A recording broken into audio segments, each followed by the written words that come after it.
A random encounter at a broadcasting facility.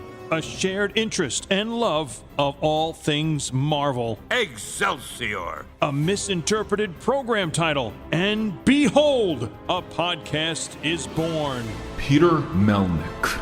Podcaster and comic book enthusiast. And Eddie Wilson! Upstate New York radio announcer, still with an inordinate amount of catching up to do. Peter, what are you doing? Eddie! Here we go with a new episode of The Marvelists. Welcome, everyone, to The Marvelists presents Mischievous Musings, the Loki podcast. I'm Peter Melnick. I'm Eddie Wilson. And I'm Joshua Rosengren. And Josh is jumping the gun. And before we get into the usual rigmarole of today's episode that's actually recording this time, we want to tell you all at home how you can get a hold of us on our social medias. It's a good thing. Go ahead. Thank you, Martha Stewart. Nice to see you out of prison.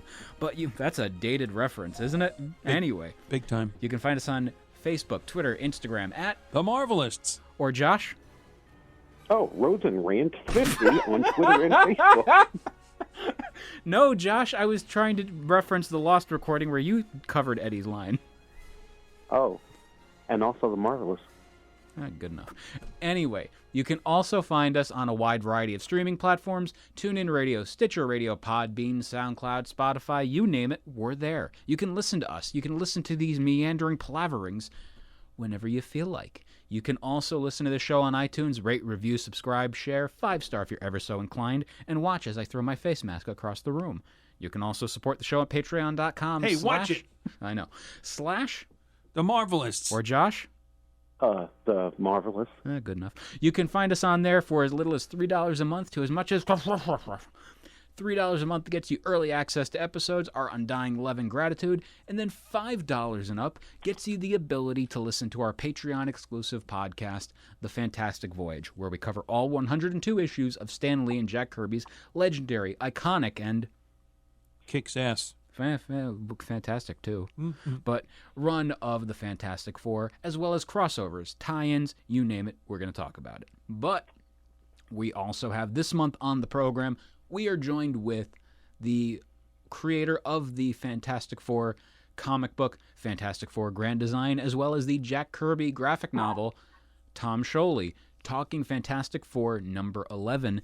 And he's actually currently working on his Patreon, the I Am Stan Lee bio story. Impossible. It's going to be interesting. That's the subject of issue 11, isn't it?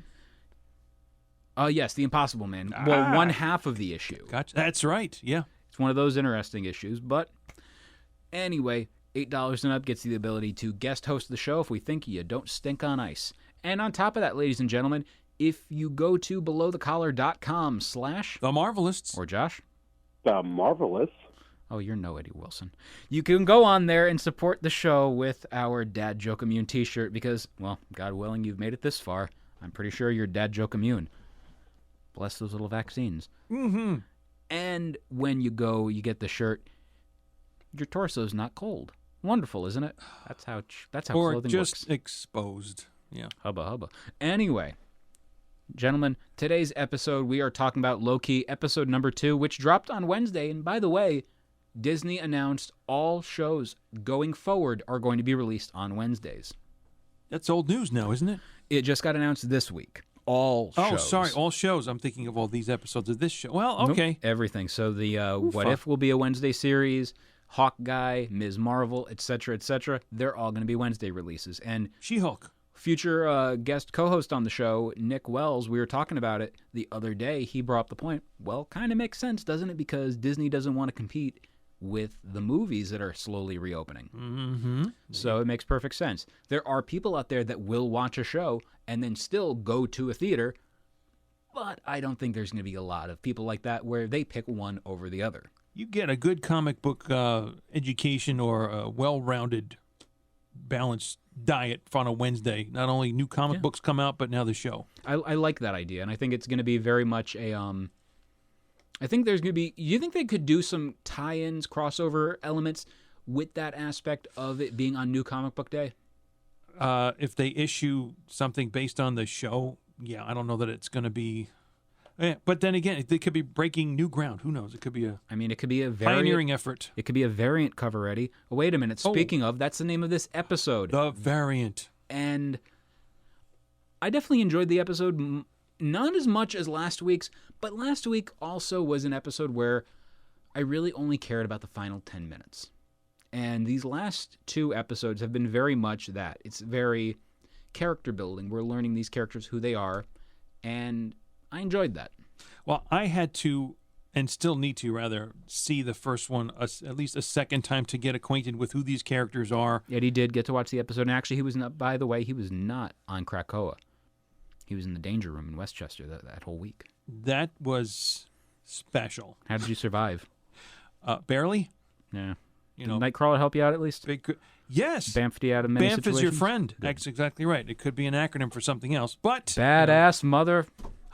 Shut your mouth. What I'm talking about, Sharon? How dare you? Fudger, Eddie. It works. It's fine. But I needed to... I think I still need to get back to that first episode, Glorious Purpose. Glorious! Where you're seeing these characters, some for the first time, like the Time Variance Authority, at least for myself, and figure out what their purpose is maybe, and just getting the groundwork set up. But I think, understand this second one a little bit better than the first one. So I'm like, okay, here we go. Here's what's happening. And of course, with Disney Plus, they'll give you a one line of essentially what the episode's about. Well, one of the things about this episode that was really funny was the fact that Loki basically told how the episode was going to end in the very beginning. Yeah, right. This is what you're going to have me do, and who's the better Loki, superior, inferior, whatever. Yeah, and it happened. So, ba-da-da-da-da-da. Superman. Superman. Josh, what did you think of the episode? I loved it. Twists, turns, great lines, even Pompeii. And a big old explosion, yes. Continue. You can't go wrong with that. And plus, they even went to the Renaissance. Woof. Well, that's where it started. Jeez. The Renaissance Where will they go next? Which was really funny. That scene, if I remember correctly, incorporated Bonnie Tyler's Holding Out for a Hero, correct? Right, when the Time Variance Authority got into the big tent. What a week it has been for Bonnie Tyler. In the span of a little over a week, maybe, give or take, she had her song Holding Out for a Hero featured in the He-Man and the Masters of the Universe trailer for Kevin Smith's upcoming animated series or whatever on Netflix. Then a couple days later, you go over to E3, the Electronic Entertainment Expo, and they ended up utilizing that song in the trailer for the upcoming Square Enix Guardians of the Galaxy game, which I got a bone to pick with that soundtrack choice. Just, my soapbox is getting ready, but like I said, Loki got to be featured in that. So Bonnie's very lucky this week. She's got I don't know, she's probably in the running, and someone is keeping track of this. Maybe the most used song in different shows and so on. But just in a week. Yeah, but I'm thinking previously, well, I think the first time we heard the song was back in 1984 in the soundtrack to in the movie Flashdance. Footloose. Oh, that too. It's the other F movie. I mean... Is it a Zapruder film? But also, I believe, is in one of the Shrek movies. I think it was Shrek 3. So it's gotten a lot of mileage, and we should know it by now. Not a radio hit per se, but you know it if you hear it. You know, they made 4 Shrek movies. They should make a 5th one called The Shrekening, and then a 6th one. It's like the end of it all. It's Shrekolypse? Wait, no, Shrekening was the Apocalypse one. Never mind. Oops. I botched that joke miserably. After Shrekening? Hey, where's that sound crash of the car? Forget right. about it. Now, also, like I was saying with the whole Guardians of the Galaxy thing, I do find it rather funny that they're utilizing Holding Out for a Hero. Eddie, since you're my music guru on this show, what year did that song come out? I'm going to say 84. Something like that, yeah. Well, if you've listened to the soundtrack for the Guardians of the Galaxy movies, you know they never go past 1979. Well, a lot of the youths, they go on thinking that, well, that's an old song. It must be from the 80s. Well, it's kind like... They're saying that about the 90s, too. Come on. Oh, that's a sad thing, isn't it? True that. One of the things, though, about this with the soundtrack is they always go with, oh, why don't they I put more 80s songs in the Guardians of the Galaxy movie, like the other 80s songs they use. They're not 80s songs. None of them are 80s songs. And as someone who grew up on 70s and 80s music, I kind of know the difference between the two. none of those songs in the Guardians movie sound like 80s songs, do they? No, they do not, especially in the first one that I know better than the second. 70s all the way. And it's, yes, let's go all the way, the Raspberries. But this is why we play off of each other so well. We finish each other's sandwiches. Yummy. But, Eddie, what kind of sandwich you having? Peanut butter and jelly. Ooh, that's a good one. What kind of jelly, though? Grape. Oh, you're a grape, Eddie. Standard purple grape. Perfectly balanced, as all things should be. 50% peanut butter, 50% jelly. More or less. Yes. But anyway, it kind of always drives me crazy. I'm looking through the soundtrack for the Guardians of the Galaxy Square Enix game, and it's kind of mostly 80s music. And I get why they're doing that, but it's not an 80s kind of vibe to it. Just, yeah, he's got the Michael Jackson kind of jacket, but that's where the 80s influence ends. Even the Walkman he's got is from 1979. The TPS-L2. Kind of on the border there, on the decade turnover, yeah. And by the way, I know the model of the Walkman. Of course you do. Because I want that Walkman very badly. And right now, as of this recording of... It goes for over $1,000. And you're saving your pennies, I can tell. No, I'm good. And I got as Disney of this, for that. Yeah. As of this recording of June 18th, we're close to the birthday of Chris Pratt, actually. Now, Eddie, how many days till Halloween? As of this recording. About 136, I believe. But who's counting? Anyway. Someone where I saw it on a post earlier today, so there. Of course you follow those kind of pages. But the whole thing of that soundtrack, again, with Bonnie Tyler's Holding Out for a Hero, it works oh so well in this show. Going right into the 1980s, which, by the way, other than flashbacks with the Guardians, have they really done anything in the 80s? Music covering soundtrack of shows? Just going to the 80s. I don't think they have. Now, that could be untapped territory, which wouldn't be a bad thing. I mean, do you want to, not do you want to see, but do you think they would do it when we're in a day and age of television and movies and stuff with shows like Stranger Things where they have that market already covered of being in the 80s? Do you think they would do it? Well, maybe not. Then maybe it wouldn't be as... impactful? Impactful, yeah, exactly. And a bunch of 80s songs wind up in commercials and time and again, so it might be time after time. Oh, Cindy? There we go. Mm-hmm. She's so unusual. Josh, what did you think of the whole element of the time travel in this one, especially going to those specific times? When you mentioned Pompeii, that's a big one. It is, because that explosion, it was a big one. Kaboom, Stating Josh. the obvious. That's exactly right, yeah. That is the obvious. But in terms of time travel, it opens up to so many more possibilities. Where, like I said earlier, where are they going to next? Where do we go from here? Where do we go? Now that all the children are growing up. Mm-hmm. And where do we go now? Where do we spend our lives now that there's no one to lend us a hand? Stuttering, intentional. Putting that Bonnie Tyler song in the Renaissance Fair, because it did tell you you're in Oshkosh, Wisconsin, and it's 1985. So putting the song right there is just another good reason to have done it. You almost synced up the exact year. So. Wow, hearing that song in the Midwest is the only tolerable thing about being in the Midwest. Midwest, yeah, exactly. Yeah. Oshkosh, Bagosh. They make dungarees, I think, or overalls or something. What a wonderful time to be in the Midwest to there you go. Make pants. But as the one character actor said there, you're wearing the wrong costumes. Do you think there are people out there that are watching this, that scene and seeing like some of the 80s clothing in moments like that where they're going, yeah, so are you? Probably, sure. I do love that element of whenever there is a period piece and people will get very upset about like the articles of clothing or even like background things.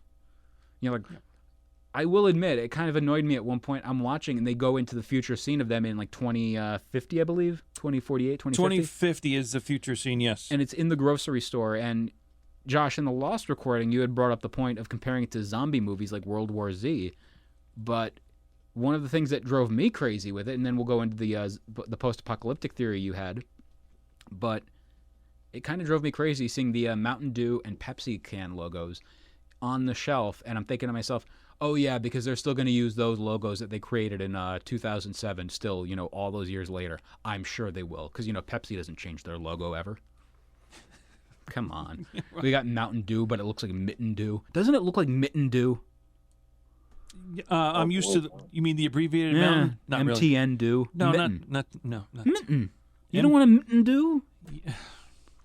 A kindred? I don't know. Livewire? Is there a name, by the way, for, because when we get past the Renaissance Fair tent scene, and now there's nobody in this tent, we go to where Loki is sitting with a very 1980s looking computer, and I guess it's that girl voiced clock face image.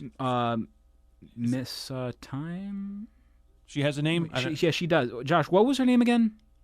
Ooh, you have stumped me as well. I'm going to quickly look it up, but I think it's And the whole concept of the timeline reset, figure that one out. So the variants go back to the main sacred timeline. The sacred Jedi text.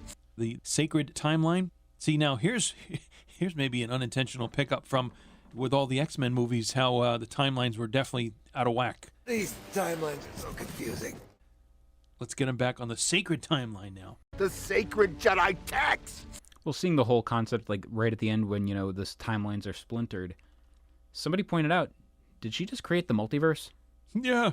You know? There's a big possibility. Again, everyone is going on saying Eternals is going to hold a very big spot in the Marvel universe, in the Marvel Cinematic Universe. I think people are discounting this as well. Yeah, it could go that direction. It could vary out that way as well.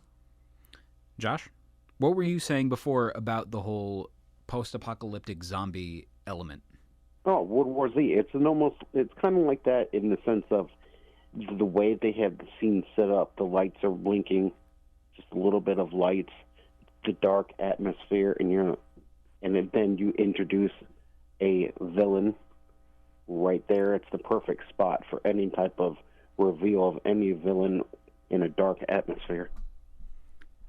Now, one of the other things about this is the introduction of, we're going on the whole episode trying to find out who the variant is with Loki, and we're also, by the way, with this, as they're trying to figure this out, we're getting more of a relationship between Loki and Mobius, played by Owen Wilson, and in the Lost recording, Peter Melnick, and only Peter Melnick, brought up the great point that it feels like a father and son relationship, and it totally wasn't brought up by Josh Rosengren in the original recording. But, yes, but no, you originally had brought that up, and that is very much what it felt like. Yeah. Oh wait, yeah, that was me. Oh man! Well, now wait a minute. But yeah, the whole idea that you Josh Rosengren had brought up. He's in Pompeii right now. 79 AD. Right on schedule. But the whole element, they very much play off of each other very well. And one of the biggest things that I noticed about this show, like this episode in particular, because it is more of an Owen Wilson-centric episode, it made me appreciate Owen Wilson as an actor and made me realize I have always found him to be a great comedic actor. He's very, very underrated.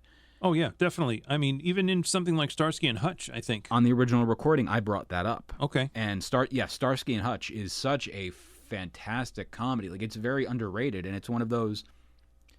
It's kind of like 21 Jump Street and 22 Jump Street, where you're watching those movies, and you're thinking, you hear it get announced, like, oh, yeah, they're rebooting this as a comedy movie. Like, what? That's stupid. And then you watch it like, huh, they pulled it off. I like that. And the whole element of that, he's great in that. He's great in that. He's great in the Royal Tenenbaums. He's great in Zoolander. He's great in so many different comedic roles. And even, Drew... Night at the Museum. Night at the Museum, where he's playing a little cowboy. Yep. Which, by the way, Loki has been a cowboy before. Shout out to Daniel Kibblesmith for his 5-issue Loki miniseries. Oh, yes. Mm-hmm. Loki was a cowboy. Yeehaw, and so forth. But he did not, Owen Wilson, Mobius character, did not utter the line, I think it was Loki, that said 3 magic lizards created the timeline. Or is it 3 magic lizards? Mm-hmm. 3 In an magic original lizards. recording, I brought up, what if it's the Watchers? The Watchers? I don't, and again, in the original recording, take a shot, ladies and gentlemen, when we say the original recording, but the whole element of the Watchers being a part of that, I don't think it would be very much something they would be involved with. The TVA is super bureaucratic, whereas the Watchers are like this intergalactic, planetary, but also that that whole element of cosmic and just strangeness of it all. That's not very, suit and tie, very formal kind of thing. I mean, they probably don't even have underwear on. They got like those, Would those you really? I mean, well, look at them. as it is, we have to deal with the type of shirt or jacket now that Loki's wearing, the variant model of the TVA. Which, again, man, when conventions are a thing again with New York Comic-Con, I'm excited to count how many Lokis in the variant jackets we're going to be seeing. How many variants of the variant will we get? Yeah, I'm sure. There'll be the 1 in 32 retail variant, get it? Comic humor. And it could even be something as subtle and different as the coloring of the word variant on the back of it, just like the opening of Marvel Studios in green instead of in red. I loved that. Well, it wasn't just green. It was green and yellow, and it was like the brushed metal. Yeah, exactly. I love seeing that. Yep, exactly. I like the throwback that Mobius did when he said that the TVA gave him his own glorious purpose. Glorious! And also a throwback, too, to the first episode where it's been called Glorious Purpose. Glorious! And that's where the two words that I distinctly remember from the first, Avengers movie of Loki himself uttering. Do you guys think that they would end up doing, the callbacks like this, how glorious purpose, glorious purpose, glorious. I have a feeling we are going to hear that line again later this season. I don't see why not. Sure. Yeah. It's a very usable and repurposable, to use the word twice, line. Josh? I think it's meaningful because it means so many different things. Just so many different people. Series. Yeah. Fast forward now, like you had it said, Peter, to 2050 in Haven Hills, Alabama, and Rock's cart. Yep. So here we are, and it's not a pretty picture because it's either it's like a hurricane happening, I think, right? It's a very it's post-apocalyptic. It's like it's literally the end of the world, and it kind of made me laugh. I'm thinking to myself, why are we going to hear Skeeter Davis in this one? Yeah, I don't know. Why does the sun go on shining? Didn't expect that, but okay. Hey, I'm a good singer. I didn't expect to hear such a bantering over who's going to be working with Loki, them splitting into teams. Is it going to be that TVA officer, that lady, or is it going to be Mobius with him? It's like, I saw him first. No, he's on my team. No, I want him. He over here. That kind of thing. But the biggest thing, though, is they're trying to control Loki as well, And Loki is very much at his very best in this series so far. He is chewing... Well, we can't even say he, because Loki is gender fluid. Loki can be whatever Loki wants to be. Yeah. Loki can be like The Rock. When The Rock would always do promos back in the day where he would go, well, The Rock feels like if you do this and this and this, and The Rock says, and The Rock did this, and The Rock did that. Speaking in the third person? Yes, exactly. Like, I think Deion Sanders, football player. Josh, do you remember? Multi-sport Yeah, player. he's also a baseball player, Deion Sanders. Yeah, there we go. And, well, Josh, I got a question. Do you think that The Rock will ever make his debut in the Marvel Cinematic Universe? It would have to be. It doesn't matter what you think. think. Sorry, I had to set you up for that one. Point, he did. Mm-hmm. Josh? It would be cool to see The Rock in the thing. But we digress. Josh, we like to have fun here, don't we? What?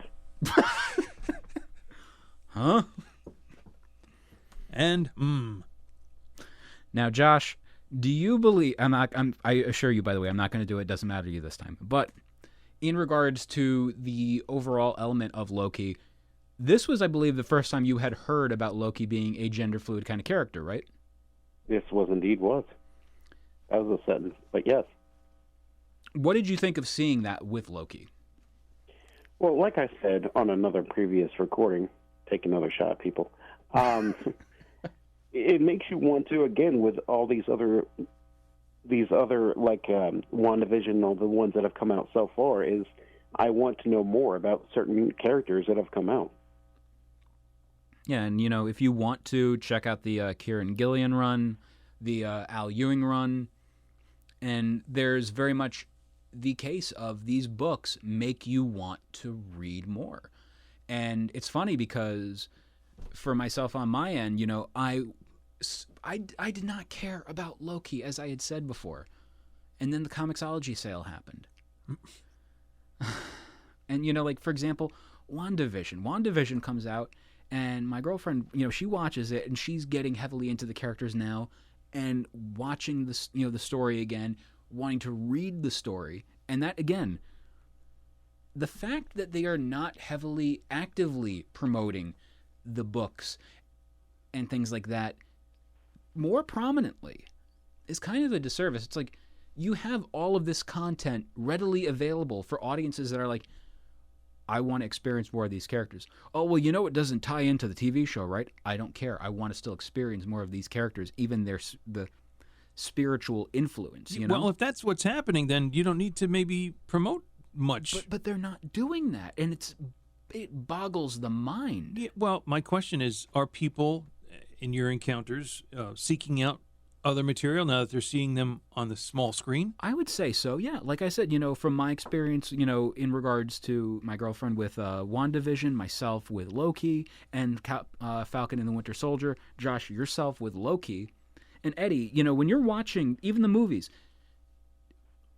were there any like characters that you wanted to get more of and learn more about as a result? The most I could say at this point is that what I'm seeing on the screen versus what I may have read or need to read, I need to see what's are there like for ones that one make you medium want to? what worked in the other, or are they both the same? I can definitely say in some cases, no, that's not what happened in the book. But well, we're not talking about like the whole, the quote unquote pull the glasses up and go, well, actually, not that, but like the element of it makes me want to read the books now of these characters that I didn't care about before. Yeah, I'm getting those inklings also. Sure, because back in the day, Guardians came out. When Guardians came out, did it make you kind of be like, oh, this is kind of cool. I kind of want to read more about these characters. Because were you much like no? I versed in them? already did have an invested collection of Guardian stuff before Guardians came out. I did. So you had knowledge of them and everything. Somewhat, yeah, Wow. but not the movie version, Well, of course. Well, not. Yeah, but still, it begets your interest in them. Mm-hmm. Like I said, I did not care about Loki or Wanda or Vision, and then I'm like, oh crap, I'm going to be interested. It's kind of cool to see that. Well, Loki's been there since since 1963 Journey or whatever. into Mystery 90-something, I think, or 70-something. He came along a little bit after the first one because, 83 was... There we go, 83. Well, 83 was the first Thor. So 80, I think 6 or 7. Okay. Not far off. Mm-hmm. I'm squinting for this, and I don't know why. And pointing at me, too. Please, sir, you're being rude. How dare you? Yeah. And... yeah, there's just a lot about this that makes you interested in these characters, and what Josh said brings up a very valuable point. What I think, too, in this episode is one of the early characters who was first possessed by, I guess, an other Loki, the hooded one with the very sharp knife. C-20 is the officer's name. We see her later. Is that a robot? No, it doesn't look that way, but she keeps repeating the same phrase or whatever. Then she's just like very scared, and something definitely happened to her. She got traumatized. We don't know what exactly has happened to her. So little elements like that, maybe we'll find out about. I mean, I'm also had noticed a 20-minute countdown timer, the concept of overthrowing the timekeepers, and the guy who I guess looked like some kind of trucker who said, "Call me Brandy," and that fight with Loki. If you kind of followed as best you could when you saw a little bit of green in someone's eyes or between fingers to another person, that they were jealous. The Loki swap was happening, or possession, if you will, was going there. So, well, one of the things was when I saw that character show up, the big trucker, I initially thought it was indie wrestler Ian Rotten. I'm like, oh, what is Ian doing in this? Oh, I don't know, but I've noticed too a little twist on the Loki costuming character. Not only, of course, in the gender, because towards the end we see that the antagonist or someone who was fighting Loki at the end is hooded, pulls back the hood. It's a female Loki with a different version of horns for a helmet and whatever. And she says, "This isn't about you." I think that line means something. Well, when we go forward. There were also a lot of little things in this episode, such as callbacks to other moments in Loki's past. When we have the Pompeii scene, that's a recreation of a scene of him, I believe, in Thor Ragnarok, as well as when he's down on the ground on his hands and knees looking back up like, ugh. That's a reference to when he was like, I've been falling for blah, blah, blah. So they are definitely really good at these callbacks, minor visual gags in the overall MCU. Yep.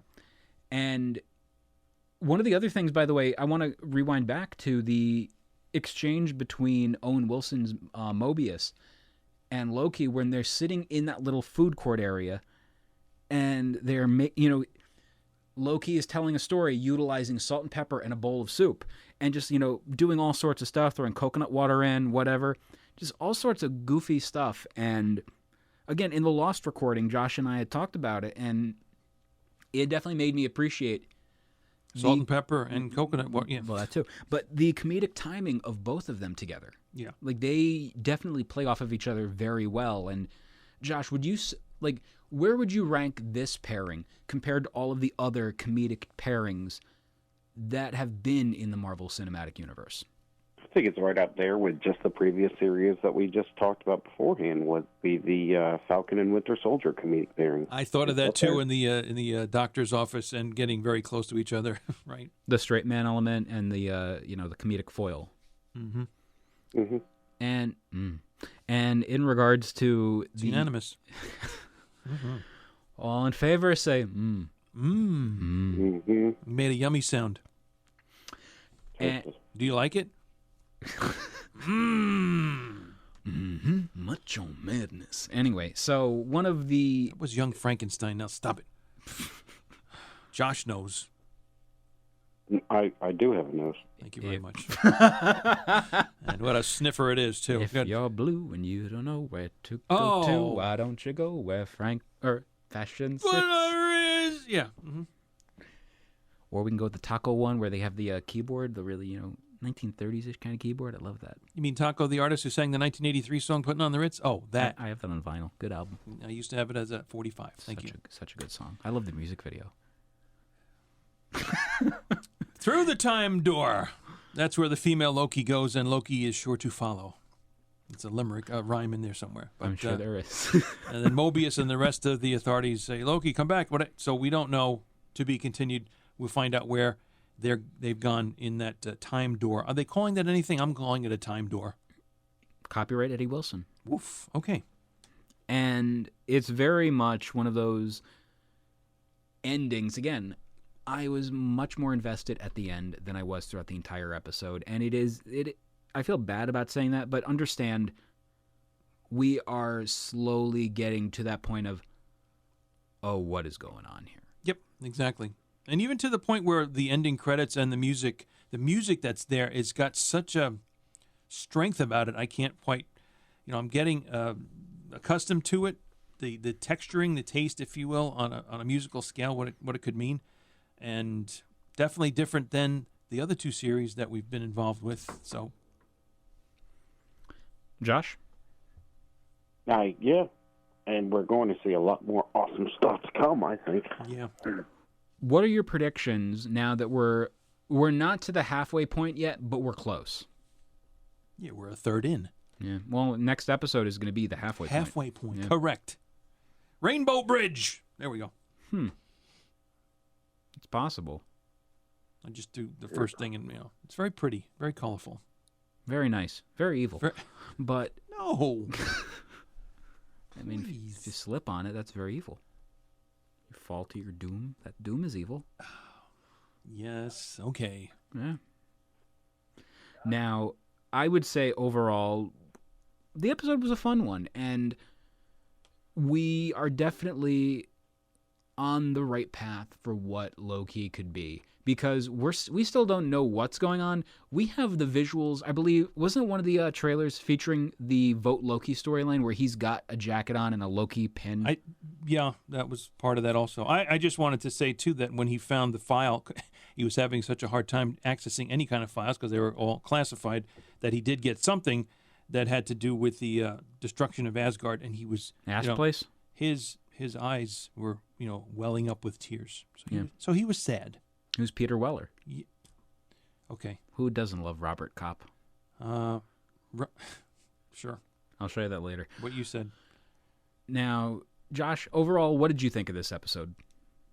Well, before I let you know about that, was he really that sad? Because, like, a few moments later, he's like, Owen Wilson's talking to him, and he's like, oh, yeah, very tragic. Anyway. Well, he was brushing it aside. Maybe he had that moment of tenderness, of softness, making you feel for him, pathos or whatever, and it's like, okay, brush it off. Let's go. Back on your feet. Let's go. Don't let these emotional things hold you down, is essentially what he was doing. Yeah, I feel like he never wants to truly show his emotions. That's why you only see that when he's, like, in a room by himself. Well, you're never going to see the clip of his life. You're never going to see the real Loki because Loki is in themselves a shapeshifter. Loki, you never see the real Loki because the real Loki, if I remember correctly, frost giant, blue skin. Why would you see the real Loki when he's always, or they're always putting on a false face? There you go. Yeah, good point. So